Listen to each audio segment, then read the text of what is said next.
Yeni ixtisasların keçid balları haqqında təxminlərinizi soruşur abituriyentlər. Yeni ixtisaslarla bağlı bir dəfəlik müəllim öz təxminlərini deyəcək və heç bir suala da yer qalmayacaq əzizlər. Öncə kanalımıza abunə olmağınız şərtdir. Təbii ki, formal keçid balı təyin olunsa da, bu hər şeyi həll eləməyəcək. Əsas məsələ yeni ixtisaslara müraciət edən abituriyentlərin imtahan nəticələridir. Onun əsasında ballar formalaşacaq. Məsələn, hər hansı bir ixtisas üçün 200 bal böyük ehtimalla keçid balı təyin olunsa da, müraciət edənlər bu balı 650-yə qədər, 500-ə, 300-ə, 250-yə qaldıra bilərlər. Amma ümumi götürsək, hər bir ixtisas öz qrupunda hansı universitetdə olacaqsa və ona bənzər ixtisaslara uyğun balla ortalama qiymətləndirilə bilər. Dəqiq təxminlər istəyirsinizsə, bir neçə ixtisas üzrə dəqiq balları da deməyə çalışacağıq. Məsələn, birinci qrupda ERK istiqamətində qida mühəndisliyi ixtisası zaten var idi. İndi qida texnologiyaları ixtisası artırılır və bu iki ixtisas bir-birinə bənzər olduğundan təxmin edə bilərik ki, keçid balımız 200, 230, 240 arası dəyişə bilər. ERI istiqamətində isə data analitikası, proqram təminatı kimi yeni ixtisaslar gəlir. Amma burada universitetləri də mütləq nəzərə almaq lazımdır. Məsələn, data analitikasının Bakı Ali Neft Məktəbində tədris olunacağı deyilir və buna əsasən çıxış eləsək, biz bu ixtisas üzrə 650 bal keçid balını təxmin eləyə bilərik, hətta biraz da yuxarı ola bilər.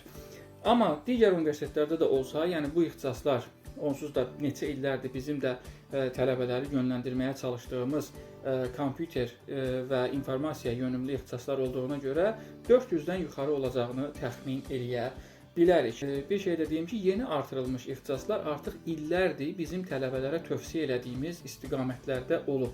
Qida sənayesidir, kompüter yönümlü ixtisaslardır. Üçüncü qrupda məsələn xüsusi pedaqogika ixtisasıdır. Biz onsuz da korreksiyacı təlimi və s. də tövsiyə eləyirdik. Elə buradan çıxış eləyərək xüsusi pedaqogikanın da korreksiyacı təlim ixtisası ilə təxminən bərabərləşdirib 350 bal ortalama keçid balı deyə bilərik. Universitetlərə görə də 20 bal, 30 bal aşağı yuxarı ola bilər.